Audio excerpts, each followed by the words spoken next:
দীপাবলির আলোয় ঝলমল করল সাইফ আলী খান ও কারিনা কাপুর খানের বাড়ি। প্রতি বছরের মতো এবারও মুম্বাইয়ের অন্যতম বহুল চর্চিত দীপাবলি পার্টির আয়োজন করলেন এই তারকা দম্পতি। বলিউডের হেভিওয়েট তারকাদের পদচারণায় মুখর হয়ে উঠল তাদের বিলাসবহুল বাসভবন। পার্টিতে উপস্থিত ছিলেন করণ জোহর, কারিশমা কাপুর, সারা আলী খান, অনন্যা পান্ডে, জাহ্নবী কাপুর সহ আরও অনেকে।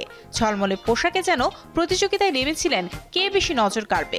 আরও অংশ নেন আলিয়া ভাট, রণবীর কাপুরের মা নিতু কাপুর, সোহা আলী খান ও আদর জৈন। কারিনা কাপুর খানকে দেখা গেল গোল্ডেন শাড়িতে নজর কাড়া লুকে, আর সাইফ আলী খান পরেছিলেন ঐতিহ্যবাহী কুর্তা পায়জামা। পাপারাজিদের ক্যামেরায় ধরা পড়া এই রঙিন সন্ধ্যায় ছিল সাজসজ্জা, মিষ্টি মুখ, হাসি মুখ, সব মিলিয়ে যেন বলিউডের এক দীপ্তিময় মিলন মেলা।